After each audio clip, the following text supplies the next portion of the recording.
Добре дошли на всички презентатори, на всички активни участници и на хората, които искат да чуят темата как подкрепяме родители от ромските общности да се грижат по най-добрия начин за децата си.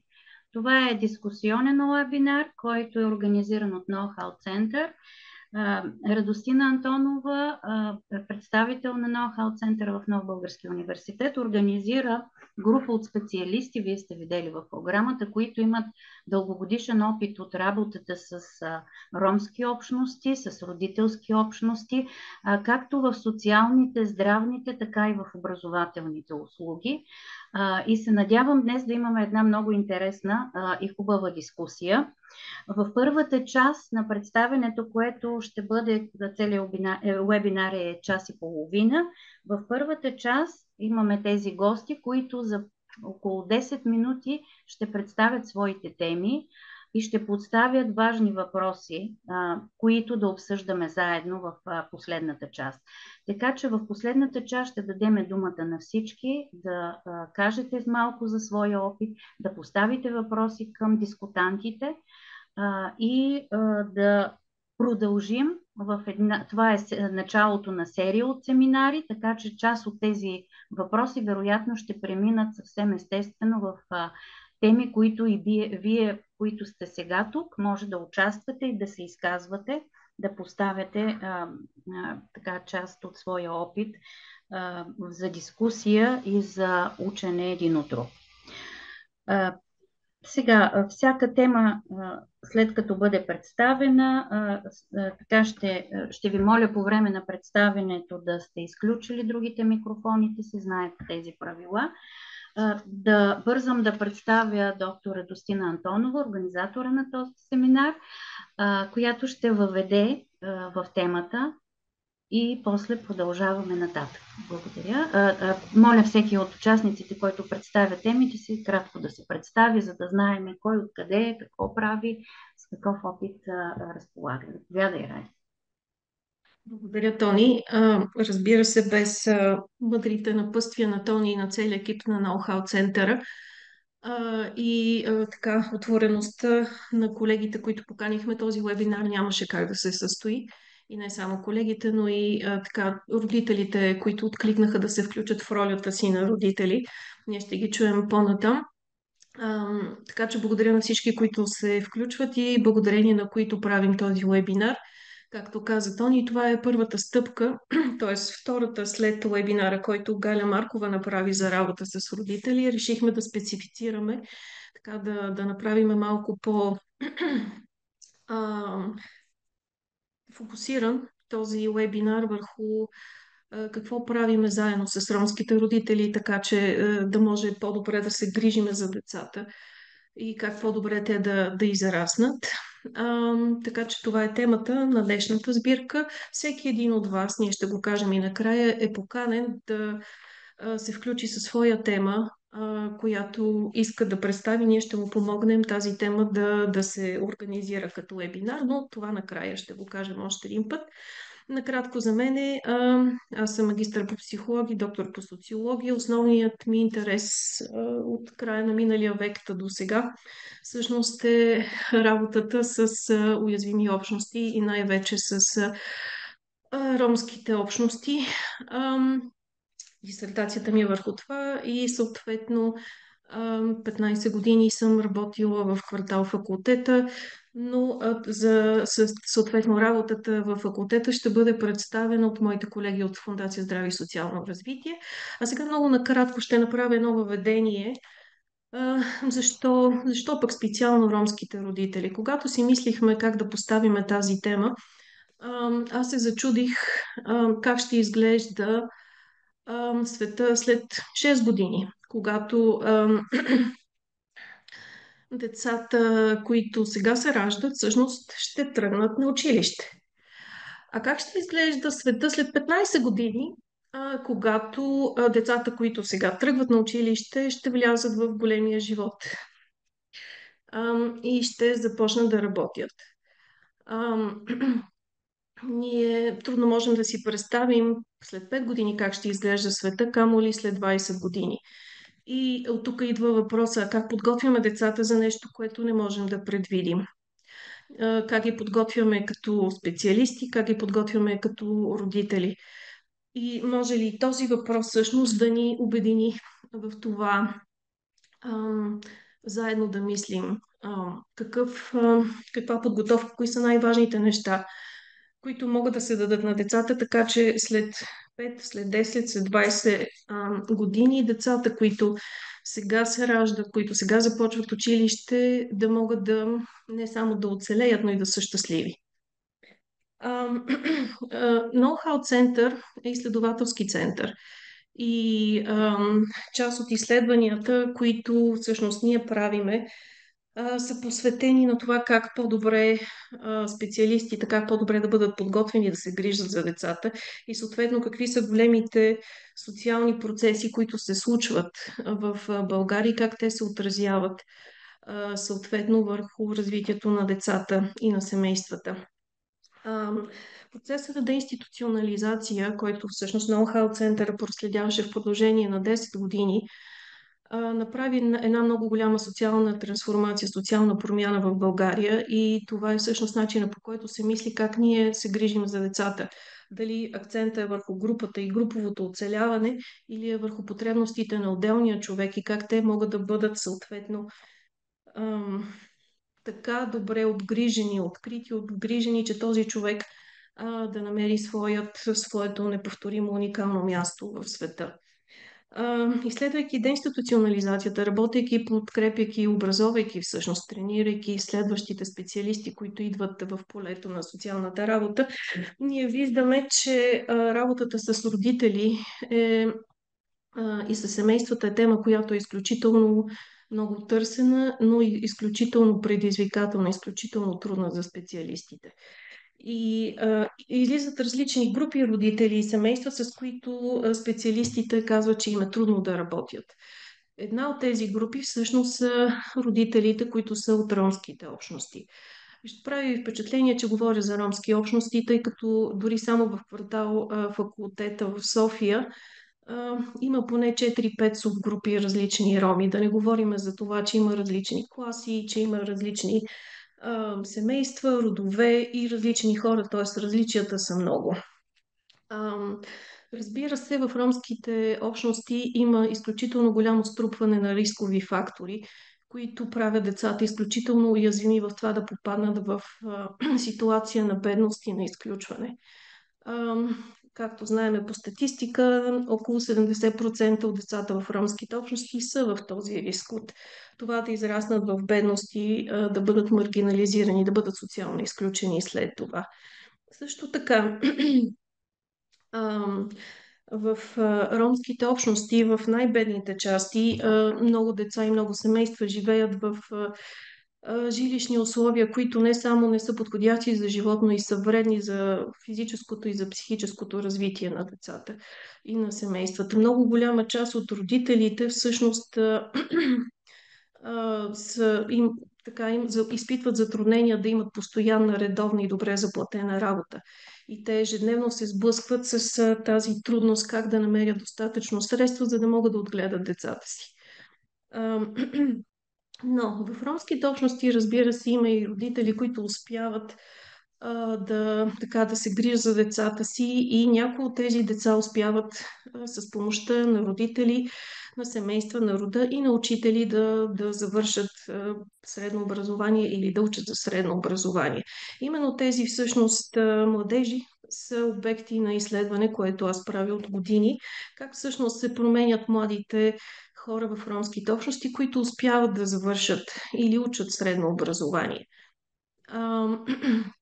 Нещо, което откривам в изследване, което сравнява в каква степен младите хора в ромската общност между 14 и 25 години преживяват стигматизиране през последните 20 на години, показва, че децата, които учат или завършват средно образование, в най-голяма степен и през 2002-2017 година им усещат, че са стигматизирани, т.е. че се възприемат като нещо различно от останалите по един негативен начин и всъщност, че те трябва да работят и да полагат двойно повече усилия поне от останалите, за да могат да ам, постигат своите цели, именно защото са деца от ромски происход.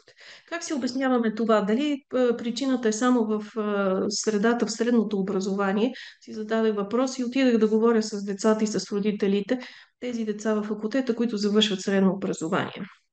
Или вече са завършили съответно и търсят своя път в живота. И съответно с техните родители. Това, което установихме е, че разбира се, в някои училища има дискриминация. Нали, родителите, които поканихме, биха говорили за това, предполагам много. Но също така виждам и откривам, че родителите също се стремят някак си децата им, които учат за средно образование, да могат да придобият един малко по-различен статус. Тоест да не носят, да не се свързват с деца, които са по-агресивни, които отпадат в самата общност. И също така децата, самите те, вече младежи, намират за това, че са по-различни. Момичетата казват ми, аз съм вече умна, пораснах. И някои от момчетата се страхуват от мене. Разбира се, искам да работя. Няма много самочувствие, съответно, нали, да завърша висше образование, но може би ще помисля да го направя. И все и повече такива младежи откриваме в все повече и повече ромски общности. Какво правим? Аз ще завърша всъщност моето кратко изложение, за да дам на колегите да продължат тези теми и да ги доразвият. И въпросът, който си задаваме отново, какво правиме ние като родители и специалисти, така че да организираме, да разработиме пространства, места в нашето общество, в което тези деца да се чувстват вече пораснали младежи, да могат да се чувстват на място и да не е водеща тяхната етническа принадлежност в това как ние ги възприемаме и как заедно всъщност ние мислиме за общото си бъдеще. Благодаря. Благодаря, Ради.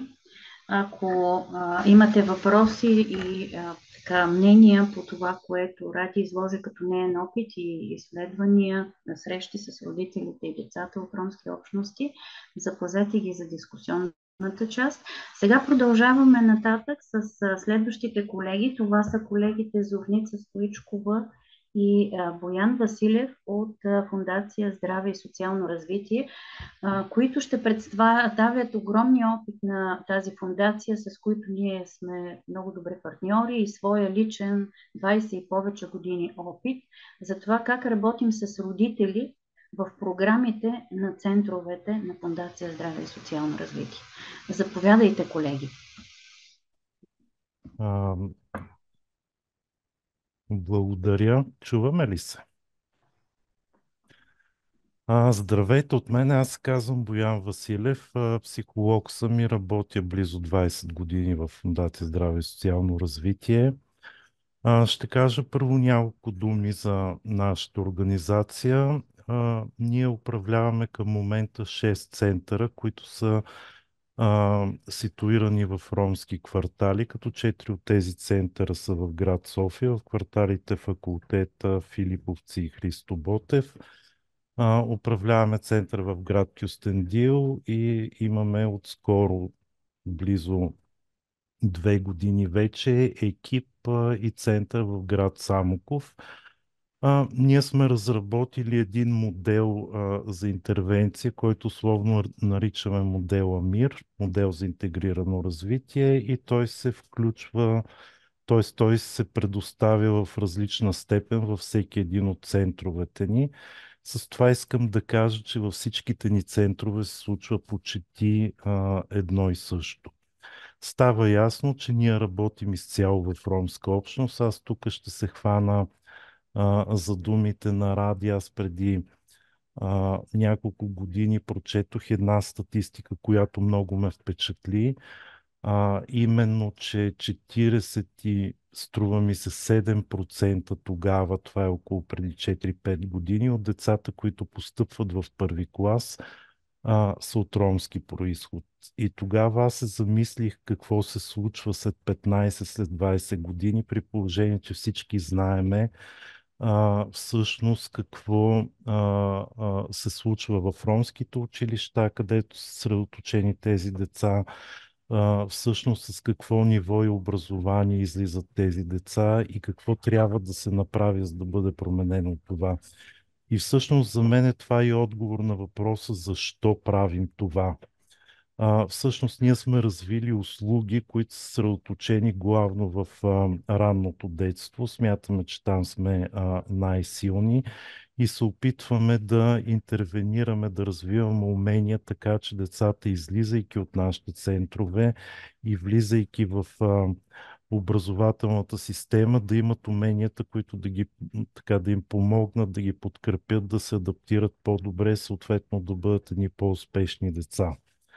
Това е смисъла на нашата работа. Разбира се, за да бъде ефективна една интервенция, предполагам всички сме на едно мнение, че няма как да не включим родителите. Ако ние се опитваме да променяме само средата, да развиваме само умения в децата, всъщност особено в ранна възраст, излизайки от услугите, всъщност това, което сме постигнали, много бързо се връща назад и децата губят тези умения и знания, така че включването на родителите от основна важност.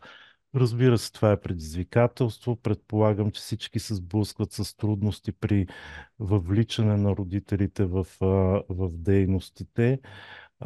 И сега ние с Зори ще разкажем първо малко около това какви дейности имаме, в които активно включваме родители, и след това сме извели няколко елемента, които според нас така ни помагат в това да бъдем успешни в това начинание. Така че сега ще дам думата на Зори, която да разкаже за част от услугите. Може би аз ще се включа в това в някакъв момент. Здравейте, аз казвам Зорница Стоичкова и съм социален работник. Боян представи вече организацията. Аз ще започна с една от нашите програми и ще ви разкажа какво се случва там и с родителите, с които работим. Това, което исках да подчертая, е, че когато Ради каза 70% трудните групи за работа ромските родители, 70% от децата в тези квартали живеят, могат да бъдат изключени. Това става въпрос за това, че кварталите са изолирани. Не, че нали, тези 70% са бедни, нали, бедността е много по-малка, но защото общността живее изолирано в тези общности и съответно семействата и децата от тези семейства могат да попаднат в такава изолация и изключване. Това, което е ясно, съвсем тук наскоро стана ясно, че от 100 души, които излизат от пазара на труда в Красна Поляна, влизат 85 млади хора. В Красна Поляна тези 85 млади хора са хората от квартал Факултета. И всъщност ние сме тези, които трябва да подготвиме по най-добрия начин включването. Ако след 6 години тези деца тръгнат на първи клас, а след 15 години трябва да завършат и да влезнат в полето на своята реализация трудова, съответно трябва да разчитаме на тези 85 млади хора от Красна Поляна. За всеки район има различна статистика. Една от нашите програми, с които започваме, е така наречената развиване на родителски умения, която е насочена към бременни жени и майки на малки деца от 0 до 3 годишна възраст. Програмата е разработена. Има си теми, в които организиране в групов формат.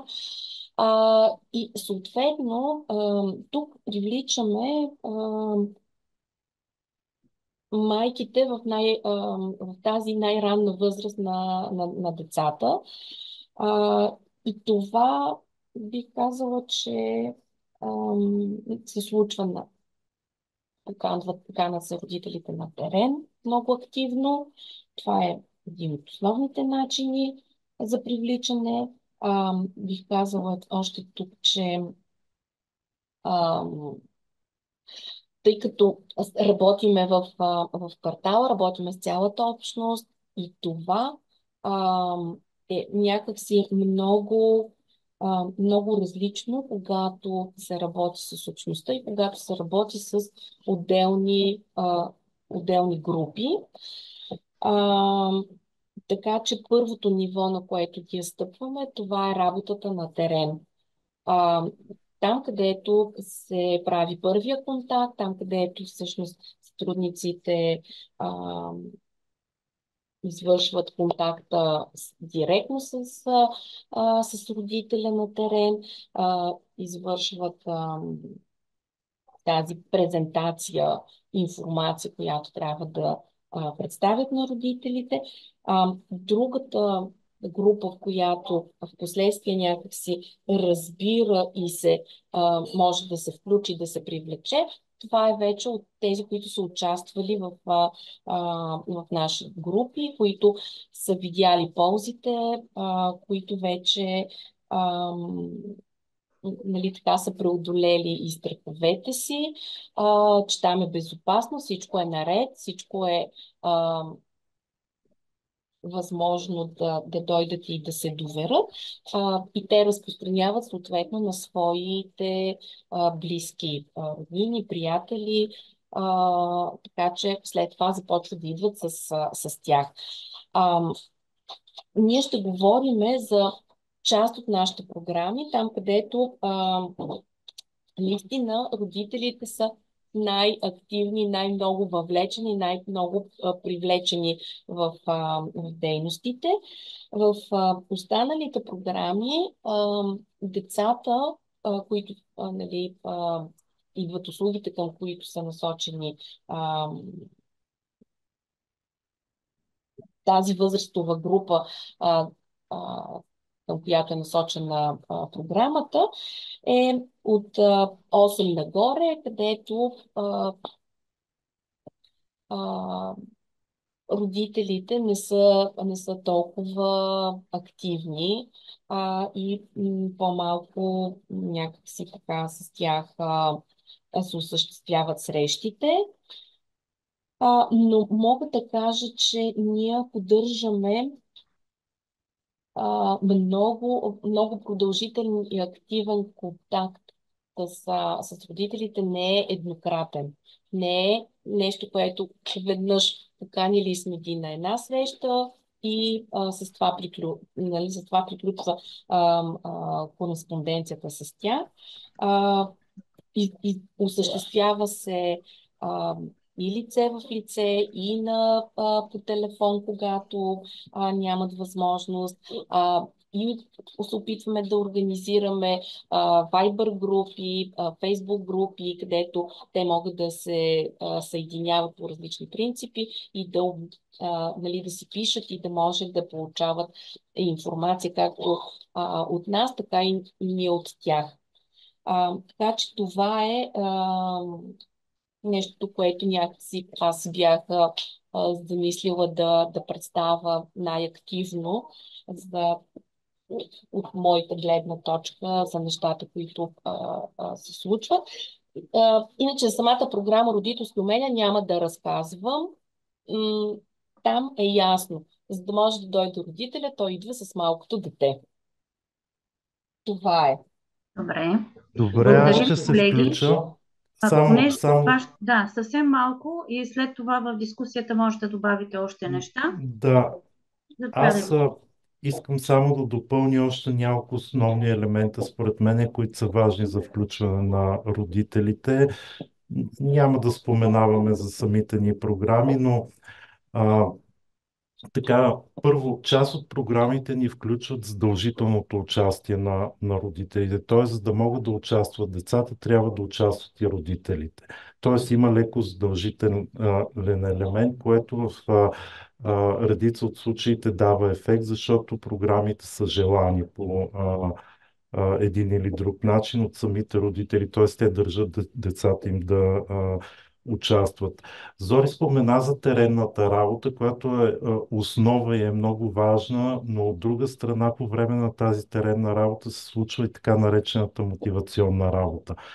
Изключително важна е и тук основният елемент е тогава, когато а, потребността на родителя се сблъска по един добър начин с това, което ние успеем да предложим. Тоест, предлаганата услуга трябва да отговаря на дадена потребност, за да има откликване на родителите. А, Третото нещо, което според мен ми се струва супер важно, това е, че нашите услуги са дългосрочни. Т.е. хората ги познават, екипите са изградили доверие и някакси хората откликват без елемента на страх, на недоверие. И последният елемент, който ще спомена, който не е без значение, това е средата, която се организира. Първо, центровете са на място в кварталите, те са лесно достъпни. Освен това, средата е приветлива и най-вече отношението към хората е много зачитащо. Повечето институции се държат доста патернистично, доста обвинително. Обикновено, когато човек попадне там е с усещането, че е сгрешил и не е добре дошъл. Ние се опитваме да правим обратното. Към хората се отнасяме с уважение, зачитане и уважение. Това дава своя ефект. Аз мисля, че това са основните елементи, които правят успешно включването на родители. Благодаря. И аз ви благодаря, колеги. Това беше акцента върху здравни, социални и образователни услуги там, където са хората от квартала, поради тази изолация и дискриминация на хората и затворените общности, в които те живеят, ромските общности говорим. Сега ще се пренесем обаче в средата на училището, за да видим какво означава да имаме доверие между родители и учители и да се уважаваме в училище. Тази тема ще подемат и ще дискутират Росица Димитрова, психолог и учител по философия в професионална гимназия по текстилни и кожни изделия. И после в дискусията ще се включат и родителите. Тук са Ангел Стефанов и Лиляна Димитрова, които в дискусията ще могат да разгърнат повече своя опит, своите преживявания, свързани с това какво означава да работим заедно, да правим нещата заедно, както каза Радостина в началото. Заповядайте, Росица. Здравейте! От 5 години съм в професионалната гимназия по текстилни и кожени изделия, като психолог и преподавател по философия. И в работата си с нашите деца, основното и водещото е това да имаме една добра и пълноценна връзка с родителите. Темата, която аз искам да акцентирам, е именно какво означава да си имаме доверие. Защото смятам, че доверието между училището като институция и между родителите като подкрепяща част от образователния процес е от най-голямото значение за нас. Какво се случва в нашето училище? При нас комуникацията между класни ръководители и между родители е всекидневна. Това означава едно непрекъснато общуване, споделяне на проблеми и изграждане на доверителната връзка между преподавателите и между родителите. Разбира се, когато има нужда и излезе необходимост, ние като преподаватели отиваме и посещаваме домовете на родителите. Едно такова посещение и споделяне с родителите на когато те нямат такава възможност, предвид на това, че повечето родители работят и нямат възможността да излязат от работа, за да дойдат при нас. Посещението на терен смятам, че създава и гради именно това доверие, да разберат родителите, че целта ни е една и съща, а именно децата да завършат образованието си, да получат възможно най-добрата подкрепа от наша страна като училище, за да може те да се реализират. Какво правим ние като преподаватели? Опитваме се на база на това доверие и на това уважение, което е взаимно и от страна на нас, учителите, и на родителите, да включваме децата в повече допълнителни изяви. Разбира се, всичко, което се изисква и което имат нужда децата, и като допълнителни уроци по български, и по математика, и по всеки един предмет, консултации ние го правим.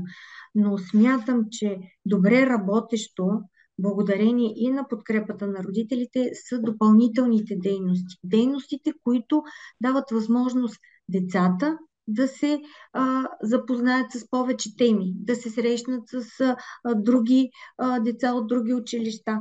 В последните няколко години успях да направя няколко групи от желаещи деца. Направихме срещи, може би, с да не кажа 4-5 училища различни. Ние канихме ученици, ние ходихме, работихме по различни теми. Срещите на децата създават в тях увереността. Нещо, което за мен е една много добро постижение, това, че успяхме да преодолеем тази стеснителност от нашите ученици, неувереността, която самите деца, от факта, че те идват от една по-затворена общност, че не са имали възможността да участват в различни изяви, да покажат какво могат, тази неувереност ги спира в много от начинанията, а това ще им попречи по-нататък в живота. Затова точно дори най-голямото предизвикателство. Дебат на ниво София град. Имаме група, която се работи, която отива и взема индивидуални награди. Имаме участие в различни проекти, различни теми, и деца правозащитници, и посланници. Всяко едно допълнителна ангажираност, допълнителна работа с децата и с самите родители, защото когато родителя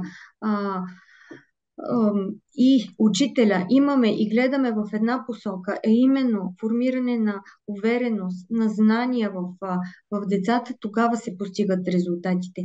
Ние като учители знаеме какви са трудностите, пред които са изправени родителите.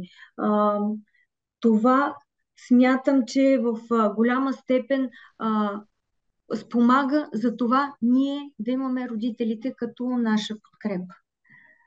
В общата ни цел наистина да има повече ученици, които да завършат средно образование, да не отпаднат от образователната система, защото това е наистина един голям проблем пред голяма част от учениците, които са от...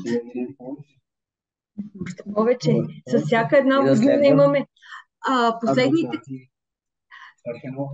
Ето, подкрепяме мечтите на един родител и когато един родител изкаже такива мечти, със сигурност и ние можем да го подкрепим в това.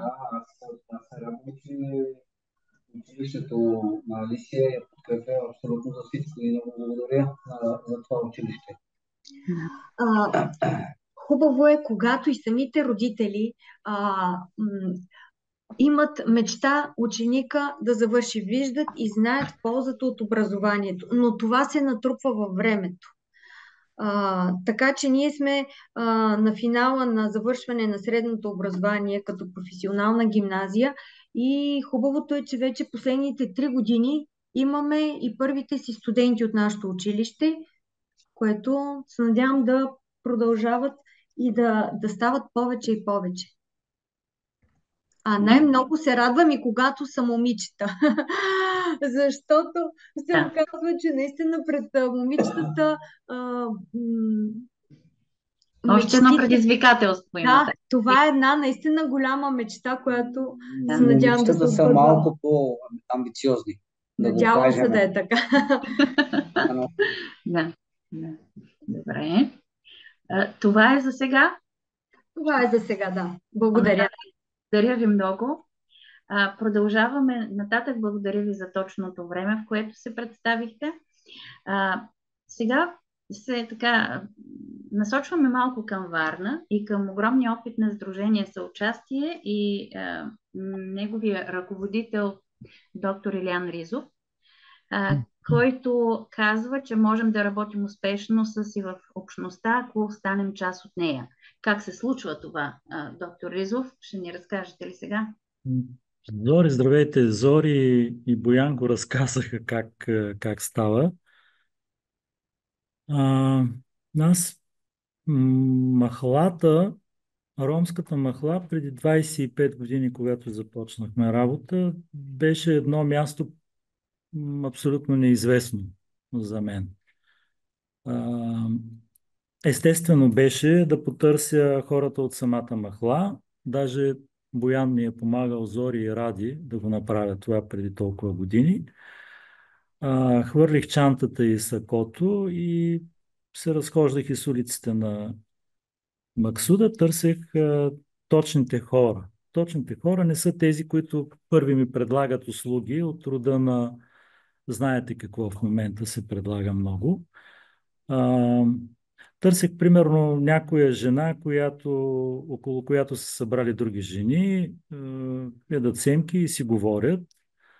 Или пък някой, който се разбира много добре със сводниците, но самия той обаче не е сводник.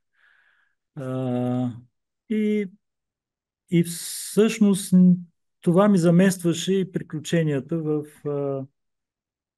примерно да си в друга държава. Защото действително тогава се чувствах на друго място. Даже дъщеря ми, която беше малка, питаше, тук ние в България ли сме или не сме.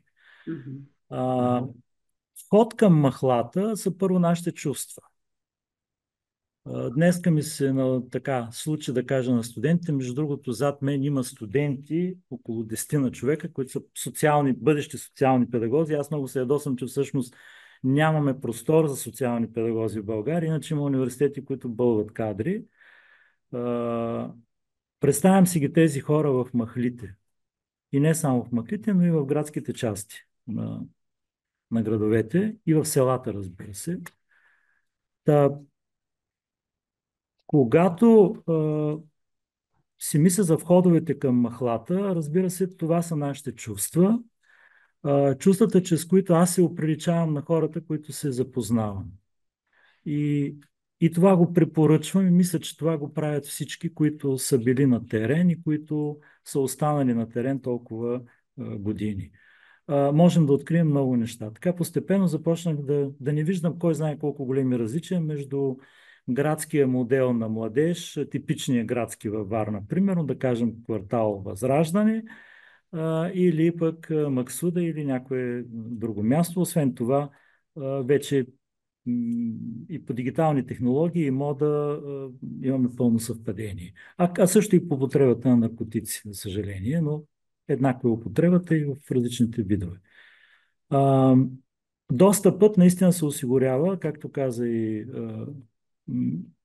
Боян, от много добре тренирани мобилни работници или сътрудници на терен, както и да ги наричаме, които са от самата общност.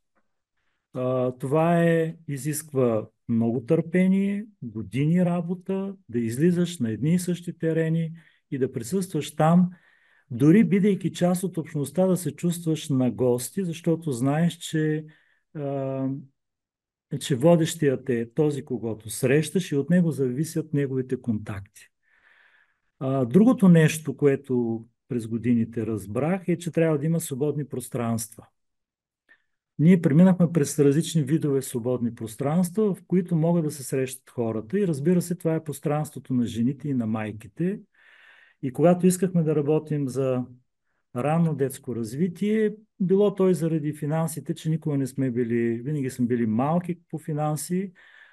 Просто достатъчно беше за нас да имаме една къща, в която да има много-много играчки и места, където да идват майки с деца и това да не е детска градина според очакванията им, а да е място, където играят и родителите с децата.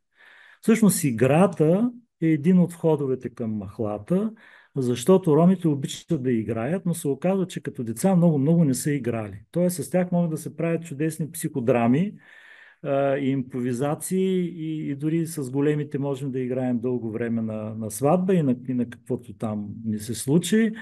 Но някак си като деца не са играли много.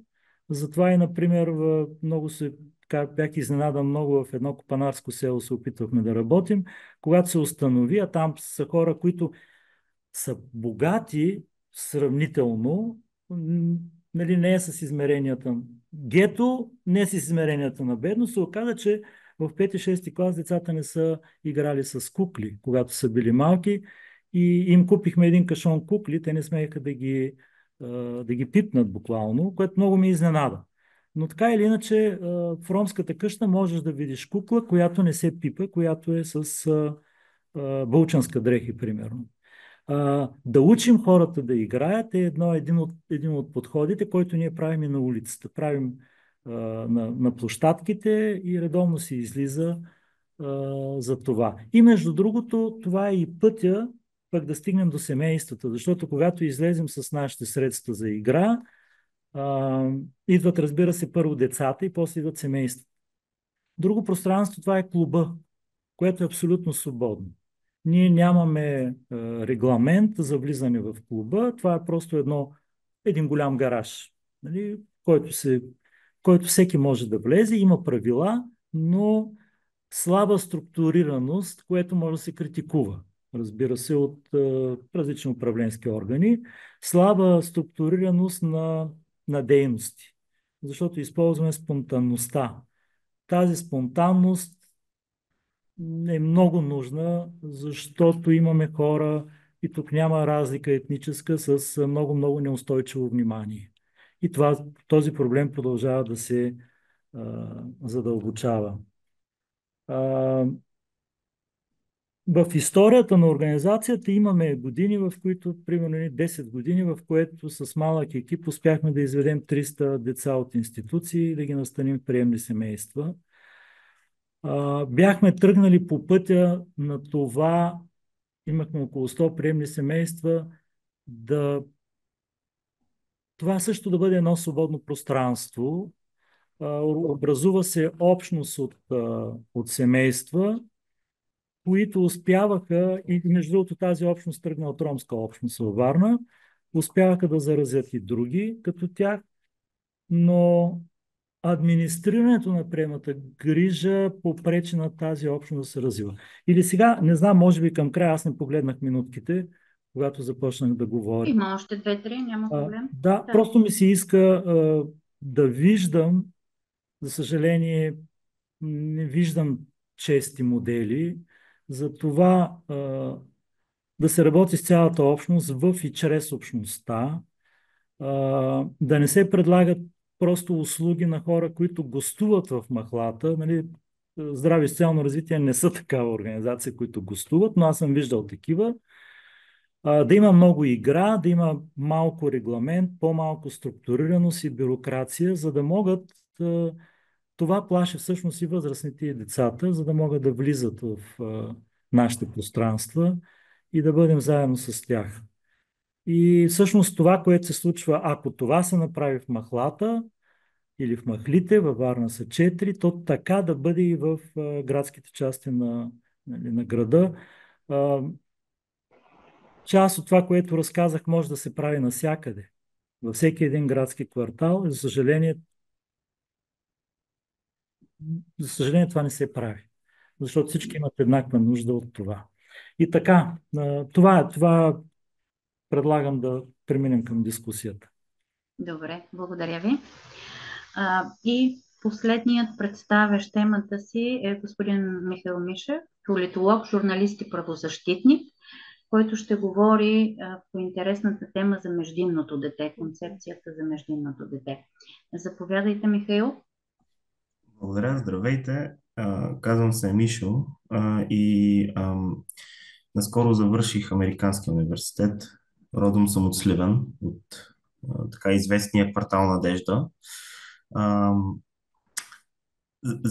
защо иска да говоря за междинното дете? Аз така наричам всъщност младите роми, които получават добро образование или добри възможности за интеграция, но пък някъде в този процес остават между два различни свята и това са света на нашата общност, на махалата и света на а, българите, по-големия свят. А, някои от основните характеристики на света на махалата е, че когато детето а, започне да учи, започне да се интересува малко повече от образованието си. Предполагам, повечето сте чували защо учиш, искаш да ставаш директор ли или кмет. Това са едни от основните въпроси, нали? Така често чувани от точно тези деца, които започват да се занимават с образованието си. Обаче пък от друга страна, когато излязат от общността и започват, тук вече говорим за малко по-възрастни младежи, но по 14, 15, 16 и нагоре, малко преди университет. И започнат да се интегрират в по-широки приятелски групи, извън само, нали, квартала си. Тогава пък срещат едно много интересно явление. Казва се, имаш страхотен потенциал, браво на теб, ти не си като другите роми, не си като другите цигани, обикновено се казва. И някъде между точно тези два свята детето остава много объркано и много озадачено точно на кой свят принадлежи. И защото всъщност това е проблем, не е само заради емоционалната тежест, която носи различни дилеми, различни трудности, различни, ако щете, дори убежденията, които изгражда едно дете между два такива различни свята, когато започва да се бият двата му различни свята с убежденията, които изгражда. По-големия проблем се създава вече, когато влезе направи 18 и започне да следва висше образование, когато влезе в университет. Точно тогава, ако всички се чудите защо млади роми, които завършват висше образование, не се препознават с общността си и опитват да крият произхода си, понеже това е тенденция в момента, една от основните причини е точно тази, че някъде между тези два свята детето започва да се припознава с по-добре позиционираната общност в една пирамида на обществото ни. Било то турска, било то българска, във всеки случай извън ромската си общност да се позиционира по-добре и това е социалната мимикрия. За да получава по-добри възможности, това дете прави съзнателното или несъзнателното решение да се откаже от общността, да се откаже от до голяма степен миналото, приятелите, семейството, вече когато завърши образованието си. Даваме го това като въведение, не толкова за да начертая грозната реалност, в която живеем, а защото всички вие споменахте по-рано колко много млади хора започват да влизат в пазара на труда, колко много ще зависи бъдещето на България от тях, колко млади хора раждат, млади семейства раждат повече деца. До голяма степен проблема, който ще срещнем е точно този. Търсиме младите хора, в които сме инвестирали, а тях ги няма в общността им. Нямам решение, всъщност, не искам да ви лъжа, нямам решение на точно този проблем, но аз съм преминал през него и много мои приятели, с които работим и дискутираме, също са преминали през този път. Някак си всеки по индивидуален начин, личен за него, е прекусил някой от мостовете към двата различни свята. Някои са останали повече в общността си, други са захвърлили изобщо общността и са приели друга личност, друга самоличност. Но пък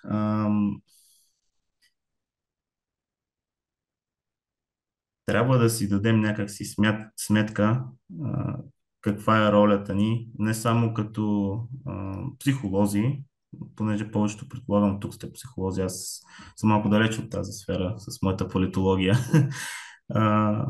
но трябва да си дадем сметка дали начинът ни на работа с младите роми всъщност затварят тези два моста и изближават двата свята или всъщност създава предпоставки за появяването на тази дилема. Тя някак си е естествена сама по себе си, но и в работа с различни психолози в Сливен, които съм наблюдал в моята работа, съм забелязвал и как като че ли несъзнателно се създава и точно тази линия на разделеност. По-скоро на мен тази тема не ми се иска да бъде отворена за дискусии и за въпроси, отколкото аз да ви говоря как се чувства един млад ром или през какво минава. Защото, както ви казах, аз нямам някакво решение как да се реши точно този проблем. Затова съм отворен за дискусията. Надявам се. Ще приключа по-рано, понеже и другите колеги говорих малко повече, за да сме в времето си. Много благодаря, Михаил. Много важен въпрос за младите хора и това е голямо напрежение, когато човек трябва да избира между нещата, към които принадлежи и към неща, които иска да принадлежи, и тя някакси трябва да стоят в противовес. Как могат да се интегрират тези две части от нас? И как всъщност родителите и специалистите помагат за това на младите хора. Нали? В образованието, във висшето образование особено, но и в социалната подкрепа. Добре, сега преминаваме към дискусията и аз искам да дам веднага думата на двамата представители на родителите, които се съгласиха да участват активно в дискутиращата група, Ангел Стефанов и Лиляна Димитрова, за да видим техните гледни точки за това, което чуха, от това, което специалистите правят, за да помогнат на родителите заедно да подкрепят децата си. И моят въпрос към тях е как разбирате кое училище е подходящо за вашите деца, коя услуга ви помага и коя не ви помага. Нещо от вашия личен опит за това как вие помагате на децата си да намерят подходящата за тях среда, за да не се случат всичките тези недоверия, различни изключвания. Как го правите? Който иска от вас може да заповяда. Ангел или Лиляна? Ангел? Да. Добре. Ангел даде първи знак, след това Лиляна. Здравейте. Аз се казвам Ангел Стефанов. Значи аз с годините съм се сблъскал много с тези неща. Расова дискриминация. Аз работя с клиенти и гледам реакцията към клиентите. Аз съм автокозметик. С коли се занимавам. И просто гледам, даже и последния път, викат, кое момче ще ми измие колата, ама може ли някой друг? Да. Значи сблъскам съм се с абсолютно. Това нещо ми е... Ежедневие. И ми е много грозно. И по някой път се радвам, че моите деца са бели и не са черни като мене. За което? Даже скоро, вчера беше това, се прибираме от работа и едно момиченце от български произход е казало, не се занимавай с тия мръсни, гадни цигани. По телефона говореше с някой. На някого на улицата. Да, и ние се обидихме с жена ми, защото се прибирахме тогава от работа. беше рано. Ние имаме рано свършваме работа и рано се прибираме. И ми стана много, много, много грозно ми стана. Защо всички взимат циганите под, как да го кажа, демек един за всички, всички за един. Мгм, мгм. Да, И така е. жена ми каза, демек, че ние сме, как го каза, каза ми, айде да ти дам нещо, вика да пишеш, вика, няма мога го напишеш, това какво беше, очакваме. Мгм. Да, демек сме неграмотни. Да, да, да. Жена ми има средно образование и каза, добре, според тебе, дали всичките са неграмотни или 50% от тях? И тя вика, ми може би 50%. А тогава защо говориш така, че всичките М. са неграмотни? Вика, в момента моето дете, викам, учи и мисля, викам, и да учи за напред, защото гледам, че училището и дава възможност моето дете, М. училището, аз много благодаря на това училище, че и дава възможност да учи. И аз мисля, че моето дете ще трябва да следва. Аз много ще се радвам да следва. Мгм. Защото в другото старото училище няма да казвам кое училище. Има и там расова дискриминация. И съм го видял. И бях много разочарован и съм си изключил от там децата. И трите, Мгм. и съм ги записал, едното е тук, ама другите са по-малки и съм ги записал в друго училище. Да, да. Ами, Според вас, Ангел, какво трябва да препоръчате на специалистите, какво те да правят, как да работят с децата в училище, например, или какво друго може да се направи, за да може да се преодоляват тези етикети и тези предубеждения? аз какво мога да кажа на родителите или И на родителите, но на също и на учителите? Какво мога специалистите, да кажа? има много Еми, специалисти, най-различни, които еми, помагат. еми аз като гледам тази госпожа, където е до мен психоложката, е така, ако се справят всичките, ще им Да. кажа евала. Мгм, мгм. Е така трябва да се справят абсолютно всичките учители. Да няма расова дискриминация. Да. Това децата го виждат. И трябва да ги разположат по такъв начин. Както Мгм. нашата госпожа тук, Да, добре. нашата психоложка. Я разположи до такава степен Алисия, че Алисия, моето дете, се чувства прекрасно в това училище. И идва с желание да учи. Да, Е, което е това ми най-важното. харесва. Да, да, чудесно. Добре. Още нещо искаш ли да кажеш или оставяме Еми, дискусията после пак? не, ако има нещо, ще Ще допълна. реагираш? Ще се Разбира сетя. се, разбира се. Добре. Добре, Лиляна, заповядайте вие.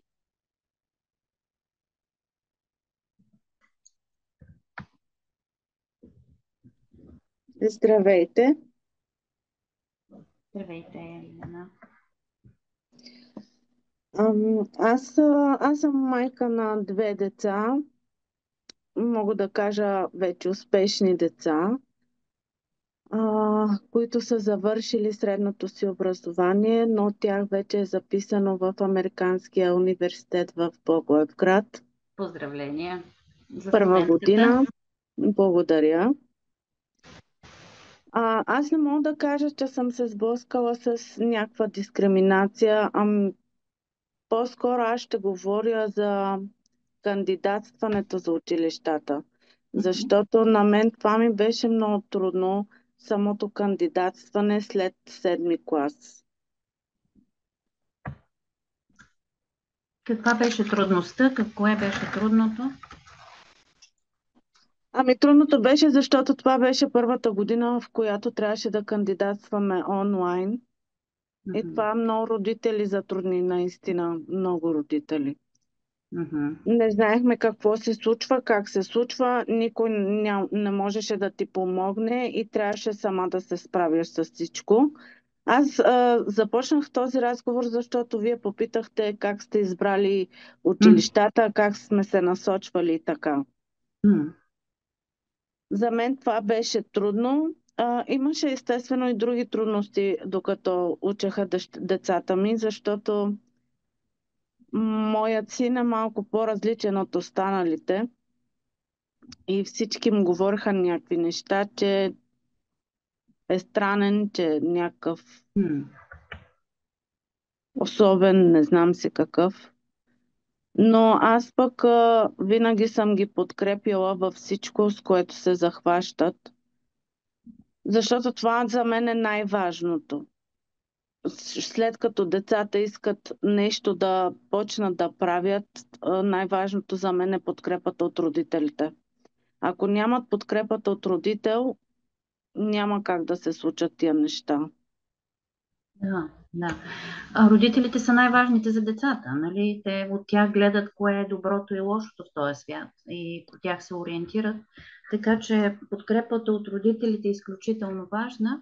В част от моите срещи с млади хора, за които и Михаил говори, ставаше дума за това, че те казват: да, ние сега учим във висше образование, но знаете ли какво ни струваше това? Защото се скарахме с нашите семейства. Понеже имаме различия по това дали да уча или да не уча. И момичета и момчета, нали? Така че това е голяма тема за подкрепата от родителите. Но за да се случи тази подкрепа, какво трябва специалистите, хората, които работят с хора, да подкрепят родителите? Какво смятате, че е важно да бъдат подкрепени родителите, за да подкрепят децата си? Ами най-важното за мен е комуникацията между родител и специалист, защото ако няма тази комуникация, няма как да се случат нещата. Добре. Така, колеги, отварям тази дискусия. Може да поставяте в своите гледни точки от това, което чухте до тук, да задавате въпроси. Който не може да задава през микрофона, може в чата да ги запише. Имаме за това около 25 минути. Заповядайте. Извинявайте, Боян Василев, съм искам да кажа нещо провокиран от някои неща, които чух и това, което Лили последно сподели. Мен много ми се иска да кажа, че категорично има проблем, поне според мене, между комуникацията между хората от общността или поне част от тях и голяма част от специалистите, които работят в институции и дали ще са образователни или някакви други. Разбира се, аз не искам да поставям под общ знаменател. Всички има чудесни специалисти, много добри учители, които се справят страхотно и подкрепят много деца и родители, но въпреки всичко в голямата общност стои едно, според мен, е изключително голямо неразбиране към ситуацията, в която се намират тези хора. Обикновено ние съдим за хората през собствения си опит и някак си прехвърляме и нагласите си, желанията си, и въобще начина, по който живеем. Аз лично много често съм се сблъскал с това, че се етикират хората с това: ето ние им предоставяме условия, ма те не искат. Те просто не искат да учат.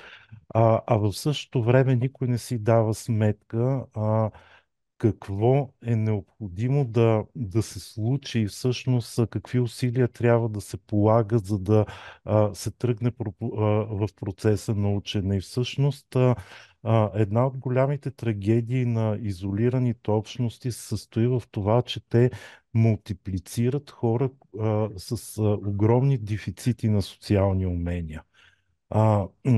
Дефицити на социални умения, които им пречат по един или друг начин да функционират по начина, по който ние сме свикнали и искаме да функционира това общество. И за това не носят вина хората, които живеят в тези общности. В смисъл, това не е въпрос на желание или на нежелание, то е въпрос на усвояване на опит и умения. И всъщност това да пожелаеш детето ти да учи, да имаш амбицията да го подкрепиш в процеса на учене, изисква цели набори от социални умения. Когато те липсват, това много пряко се асоциира с нежелание за учене. И всъщност тук е нашата отговорност в това да работим по посока на това да създаваме тези социални умения не само в децата, но и във възрастните и да ги подкрепяме в този път, а не просто да ги етикираме и да обръщаме гръб с разни стигми там, кой иска, кой не иска да учи и така нататък. Лили вероятно се притеснява, но тя много може да говори за това какви усилия е коствало да пребори страховете си, да изпрати децата си навън, за това да подбере най-доброто училище за децата си, да ги мотивира да тръгнат по този път. Така че наистина това за мен е от основно значение. И аз само да се включа. Някак си нали, наистина мислиме по един и същи начин. Ради също сигурно ще се присъедини към това. Че всъщност на тези родители, които Мишо разказва, нали, вашите родители, навярно, стават едни такива полезни изкопаеми също, защото те също стават част от предразсъдъци, страхове, които останалите натоварват. Трябва да си много смел родител, за да може да отстоиш, че детето ти ще учи еди къде си, че нямаш никакви проблеми с това и така нататък. Трябва да устоиш на цялата общност, която, нали, ти кове отгоре, че ти какво сега ще ставаш? Българин ли ще ставаш? Така че много смелост се изисква от тези родители, а пък за тези младежи, които всъщност са между тези два свята, за мен това е вече голямия свят. Не само света тук в България, а въобще цялия голям свят. За това, че всъщност ти можеш да отидеш да работиш в чужбина, можеш да се ожениш за човек, който не е в България, можеш да имаш нещо съвсем друго. Мога и аз да се включа. Така, Зори ме покани като че ли да се включа. И много се замислих след представянето на Мишо и съответно това, което виждам, че Ангел и Лили иска да кажат, но някакси още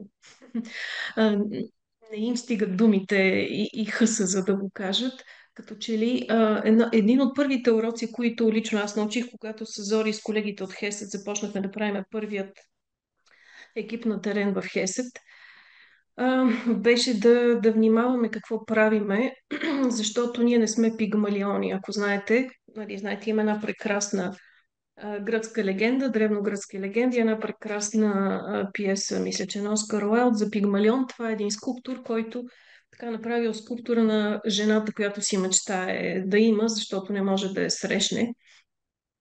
И съответно тази жена не може да й вдъхне животно, така или иначе. Това е древногръцката легенда. В пиесата на Оскар Уайлд обаче е много по-съвременна и там смисълът е в това, че двама души, много богати от много висшето общество, си имат едно бедно момиче и решават, че ще го направят лейди, така че да не могат да го разпознаят всички останали хора от висшата класа за няколко месеца. И разбира се хващат на бас, че ще успеят да го направят.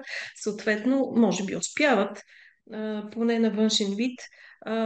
И тази пиеса е комедия, но вътре в себе си тя носи изключително трагичния въпрос.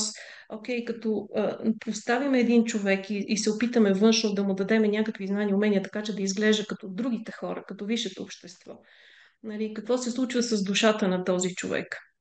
И в смисъл, и правейки го като нас, примерно, правиме ли му място в нашия свят? И мисля, че това е въпрос, който е изключително важен за целия свят, не само за България. Защото има много хора, които си мислят, нали, съответно, че са елит и привлачват или че те цивилизоват останалия свят. Това е въпрос, който и докато с колегите правихме предварителен разговор за това какви да са ни посланията всъщност от този разговор днеска, си зададахме всъщност кой кого цивилизова в тази съвместна работа. кой е носителя на ценностите. Имаме ли общи ценности, около които се съответно организираме и около които се обединяваме. Не знам защо днес толкова много се притеснявам и си гоня думите. Всъщност, това е един въпрос, който бих искала да поставя и ние не случайно сме поканили хора, които са от ромската общност, защото ние бихме искали наистина да ви чуеме и това е важно за нас. Но ние можем да ви дадем свободата да говорите, но не можем да ви накараме да говорите. Но ако вие не говорите, някакси няма как да заедно да постигнем този свят и този начин на работа, така че децата наистина да се чувстват добре. И Мисля, да че не са вече има нуждани от желаеш да деца, каже които не нещо. знаят къде са. Да. Ето го Ангел. Ангелов. Да, казвам се Ангел Ангелов, аз съм от град Шумен. Работя в професионална гимназия по селско стопанство и хранителни технологии. От 5 години завърших социална педагогика, след това магистратура социално-педагогическо консултиране. От ромски происход съм и не бях така образован. На 31 години или 32 някъде там започнах да уча средно образование и така видях нуждата, че тогава учих поисках от директора да уча в дневната форма, защото в вечерната форма въобще не се преподаваше, а ми се говориха кой каква зодия е, на колко години си, някакви такива неща. В началото ми беше интересно, нали, си мислиш, че като са лигавиш и нали, ще завършиш. А, Срещах се с учениците, които учиха в дневната форма и те ми споделиха, нали, тяхната гледна точка, че училището каза е като забавно развиващи се. Защо? Ами тук учим, идваме на училище, пък никой не завършва и никой не взема диплома. Нали, това беше преди 10 години. И тогава се замислих, че това не е възможно. Не може да бъде така. И поисках да вляза в дневната форма и да уча с малки деца и наистина на практика 14, 15, 16 годишни. И тогава завърших с най-високи успех в училището.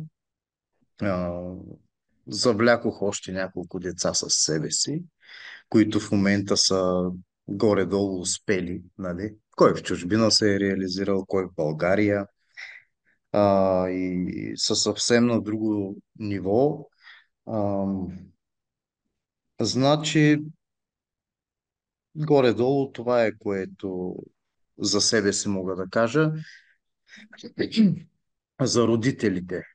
А, Значи, може би имате, нали, не знам, но бих ви предложил да имате колеги от ромски происход, защото те може много по-добре да разберат другите. Знаете ли, разбрах едно нещо. Каквото и да говориш, хората не те разбират. Значи трябва на толкова ниско ниво да им говориш, да паднеш там долу и да говориш като тях. Не говоря само за ромски език. Нали? Дали на български, дали на ромски. Трябва да им се обясни точно разбираемо. Ам, Също при мен, като образователен медиатор и преподавател в извънкласни дейности, ам, аз започнах също, как да ви го кажа? Еми как? Значи, в една махала заживях, не е моето родно място, за да мога да евангелизирам, т.е. да се занимавам, проповедник съм на това място. Значи как започнах да работя с тези хора без да ме опознават? Въобще идва един непознат, започваш с децата. Започнах с децата и правих много неща за тях. Тогава родителите видяха, че на този човек може да му се има доверие. Нали? Когато ти работиш с децата, за да получиш това доверието на родителите е добре да започнеш с децата. Когато помогнеш на децата, съответно помагат на родителите. Мгм. А, така семейства ме допуснаха до тях, така и директора ми предложи тази работа още преди да завърша в университета. И продължавам в тези неща. Преди малко някой спомена, че за извънкласните дейности. Това е много важно нещо. Не знам доколко може да повлияете на това в образователната система. Говоря човек, който е в кухнята, да ви кажа, на учениците им втръсва по 6-7 часа на училище. Те нямат време дори да контактуват помежду си, което не е добре. А, а, Не казвам, че предметите не са важни. Важни са, добре е човек да знае, но нямат време, нямат лично време, нямат време помежду си. За това учениците понякога не влизат в час, защото те искат да комуникират помежду си. Опита ми също е вчера едни от учениците така заживяха заедно в 12 класа, пълнолетни са и заживяха заедно, но са решили да не идват на училище. И тогава разговаряхме, и колеги бяха с мене учителки, разговаряхме, почти не бяха съгласни, баща ни не иска, баща ни не иска, и така бащата беше подир едни кози и отидох до него. И поговорих с него и му казах, че им останаха няколко месеца. Толкова години са били на училище, нали, са идвали. Изведнъж останаха им там до май месец няколко месеца, нали, изведнъж да спрат, защото заживяха заедно. Пусни ги, нали, те имат повече практика, това е професионална гимназия, нали, имат повече свободни часове и така, те ги пуснаха. А, Не е лесно. Първо, както казахте, ваша колега, първо да докажеш себе си като човек, после да покажеш своите качества и умения. Наистина дискриминацията е пълна, скрита, но наистина ако отстояваш себе си, не всеки може. Тук има едно момченце, което е раздвоено. Някои от децата при нас, ще говоря по-тихо, нали, защото съм в училище, някои от децата идват от основното училище усъкатени. Те не могат да четат, не могат да пишат. Да, не можеш да ги вкараш на сила, например, или не можеш да убедиш родителите им да ги пускат, нали, понякога. Понякога това е невъзможно. Говорим за преди, например, 7-8 години, защото момчето е в 9-ти клас. И през това време аз съм вземал тетрадка с ченгелчета и бастунчета и поне да познават буквите. Това не ги задържа много. И сега тук ги мотивира книжката. Добре да викам, как ще вземеш книжката, като не можеш да си прочетеш правилника? Ама аз мога да чета, я ми прочете еди си кое и срича. Не можеш, не става. Трябва да четеш гладко, трябва. И нали така имаме един помощник учител, влизат при него.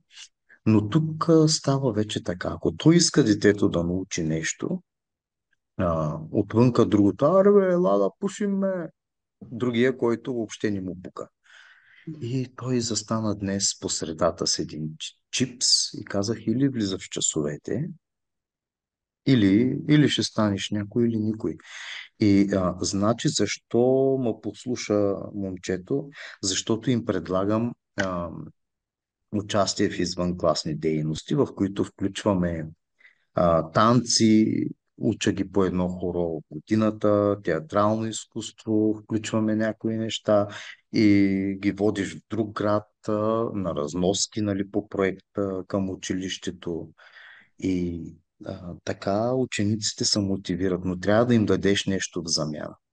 И много Нещо, хора това което, го Ангел, забравят. понеже да оставим малко време и на другите колеги, които са тук, но казваш нещо много важно, което вече няколко пъти се каза. Създаването на неформални пространства, пространства за срещи, за опознаване между тези светове, и учителите стават като че ли разказваш като втори родител на тези деца, нали? Като един, който подкрепя родителите през това, че им помага на децата нещо да направят повече за живота си.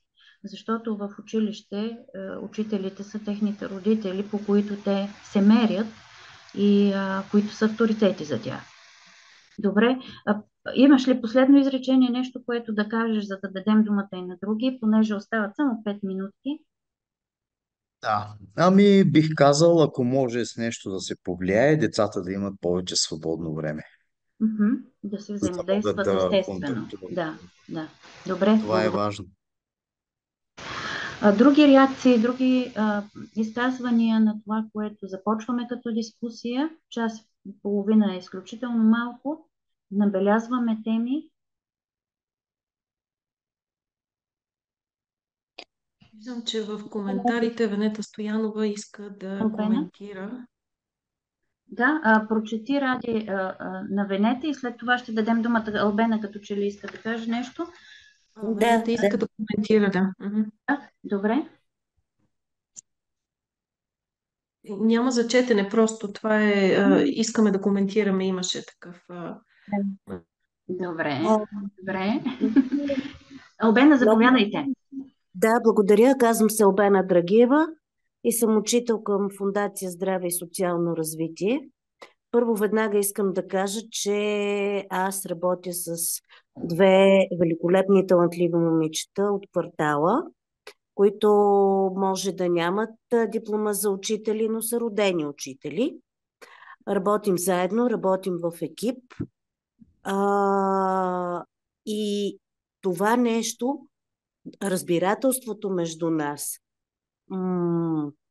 абсолютната доверие, което изпитваме една към друга, това, че се познаваме и се разбираме, дава страхотен пример и много успокоява и родителите, и хора, които са около нас, защото всъщност ние сме хора от две етнически групи,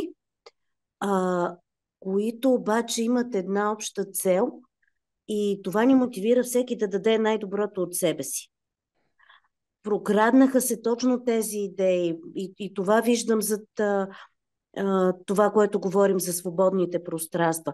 Окей, свободно пространство, но без някаква идея, без някаква обща цел, която да обедини хората, няма как да стане. Целите хората ние трябва да си ги поставим. Няма кой. Истината е, че аз смятам, че моите деца завършиха и станаха успешни хора, въпреки образователната система в България, защото тя не е никак подкрепяща. В интерес на истината, не само за ромските деца, и за българските.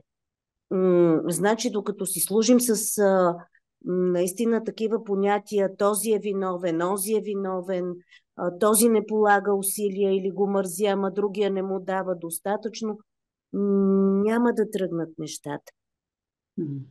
Трябват цели, има най-малко важни неща, към които да се стремим и да работим заедно, да спрем толкова, и това трябва да тръгне от специалистите, като хора, които се предполага да са по-широко скроени малко, да не се мислим като те и ние. Ние сме едно цяло. Границите са ни наложени доста изкуствено. Просто така е по-лесно за управление на едни разделени хора. Когато не се познават, когато им се внушава страх. Но това не е казано, че трябва да е така непременно. Планина с планина не се среща. Хората сме за това, за да работим заедно. Стига да искаме, пречка няма. Това Добре. Албена, понеже се познаваме с тебе и аз знам вашата много ценна работа, която правите в здраве и социално развитие, вероятно в някои от следващите вебинари на тази тема можем да поканим вашия екип отново да разкаже вече за тези модели на работа заедно с ромски помощни учители или както ги наричате там, нали, които също участват заедно. Добре, благодаря ти. И последно, виждам, че Елеонора Чурбаджиева иска да се включи. Заповядайте. Здравейте! С риск да отнема от вашето време. Имахме много да разкажем за нашата работа, но понеже няма време, аз съм Лейля Хюсеин. Мисля, че... Лейля, добре. Радвам се, Лейля. Понеже тук чета само надписа. Голямата част от аудиторията ме познава. Вълнувам се, че се срещнах с тях. Аз съм част от ромска общност. За напред, може би, ако имаме срещи, ще имаме време да разкажем повече за нашата работа. Сега искам единствено да благодаря на хората, които познавам. Хора като Зорница Стоичкова, Боян, Ради, Илиян от Сдружение Съучастие. Това са хората, които благодарение на програмата Превенция ХИВ-СПИД и туберкулоза, като краткосрочни консултанти, са дали основите, заедно с тях сме положили основите за сегашната ми работа. Това как да достигнеш до човека, как да спазваш граници, как да го изслушваш без да оценяваш. Всичките тези неща съм научила благодарение на тези хора и продължавам да прилагам наученото в моята работа.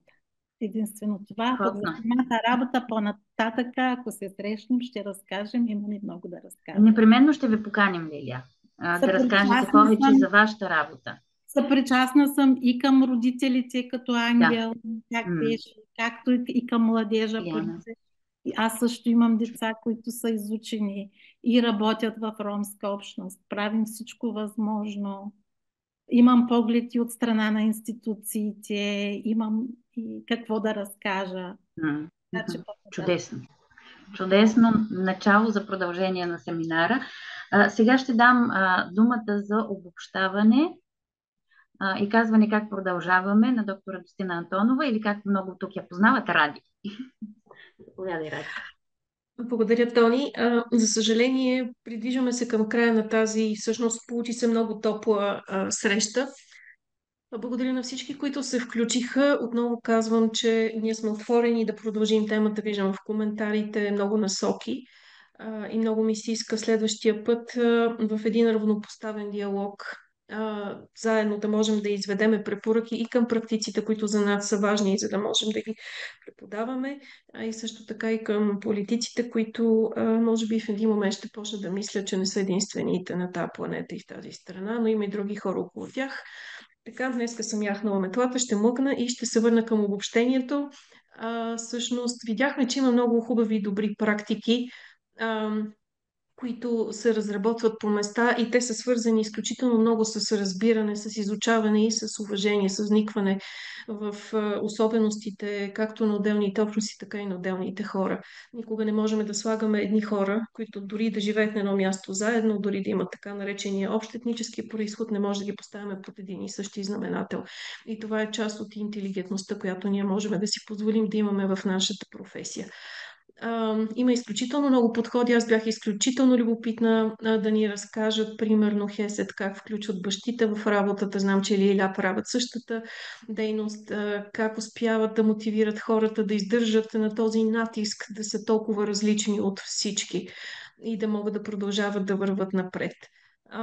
Може би това е една тема, която предстои да мислим по нея. Как да подкрепяме хората, които върват по пътя, така че да не чувстват това различие като едно огромно бреме. Поканвам всички, които са изкушени от темата, които живеят в нея, заедно да направим продължение. Ние си мислихме в нашия екип това продължение да бъде свързано именно с хора, които са родени като роми, които имат смелостта да се образоват и имат смелостта да си останат в общността и да работят за нея, правейки този мост с останалите общности, защото в България не сме само роми. В България има и много други хора, които имат различен друг происход и с които всъщност би трябвало заедно да правиме нашата страна и бъдещето, което искаме да оставиме на децата. В заключение, само бих искала да кажа, че ако сме разочаровали хората, които очакваха рецепта как да работим с ромските родители и не са я получили, да се извиня, но имаме отговори, които се крият в опита на хората, които са гости днес и които представят и които са участници в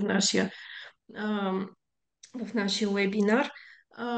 Много се радвам, но миналия месец участвах в обучение, в което единият от водещите, единият от обучаващите беше ром и си казах, евала. Нали, най-накрая има някакъв смисъл от всичко това, което правиме последните 20 години. И още един път искам да повторя това, което казах, тъй като ние работиме с родители и с деца, които биха искали да са активни, да защитават правата на своите пиари, както ние ги наричаме връстници, хора, с които се припознават като хора с един общ бекграунд, с тази прекрасна българска дума от келтски происход. Тоест, как те искаме и ви подканваме, говорете, нека да говориме, наистина без комуникация. Тази обща работа не може да се случи и ние няма как да знаем как да изграждаме следващите специалисти, които да помагат на родителите, те да са активни в това да подкрепят децата си. Защото, както всички знаем, стигмата оставя един изключително неприятен отпечатък върху развитието на всеки един човек.